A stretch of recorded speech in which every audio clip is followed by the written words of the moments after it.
Rosia Moscou a Donskoy Monestai. Tilikambo fahiny sy rindrina biriky.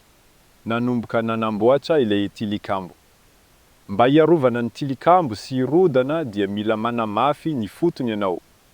Nolokoana mena sy fosy ny rindrina teo aloha. Nesorin'ireo mpanao tranotany sosona tokony ho iray metatra sy sasany ny alaliny. Hitatsika izay tao ambany tany. Misy andoalambo eo amin'ny rindrina. Io no avy ny tany taloha. Efa nitranga zany taloha. Ary zany no avy ny tany amin'izao fotoana zao amin'ny monastera. Hitanao tsara hoe aiza ny havon'ny tany. Norakofana tany io andoalambo io.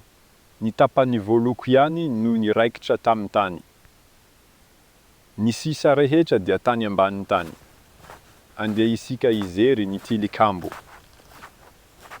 Ny fidirana amin'ny tilikambo dia eo ambanin'ny havon'ny tany moderna.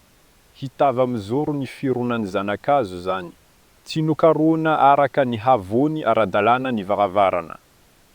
Ny sisiny ambany amin'ny fanokafana varavarakely koa dia eo ambanin'ny tany.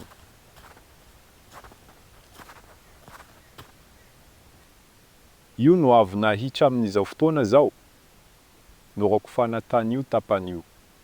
Sarotra anay ny momba ity toerana ity nalainy tamin'ny tapaky ny taonjato fahavy. Ity varavarankely manokana ity dia eto. Sy maintsy nihady tany amin'ny tany taloha izahay.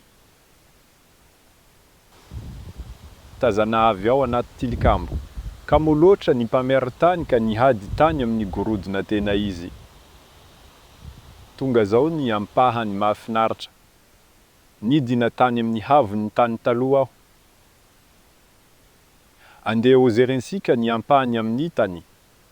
Fasika sy tany manga zany. Ny sosona dia somary hafa loko. Fa fasika tokoa. Ny sosona tany ara-kolotsaina dia tokony ho malefaka sy mainty. Fa isika mahita fasika sy tany manga. Misy sosona mainty eo amin'ny faritry ny tany. Izay azo antsoina hoe sosona ara-kolotsaina. Manifanefa ireo sosona ireo. Afangaro amin'ny fasika sy tany manga mateviny izy ireo. Ny biriky tapaka disendra. Ny monastera tranainy iray tao fovoatananan'i Moskoa dia rakotra fasika sy tany manga matevina.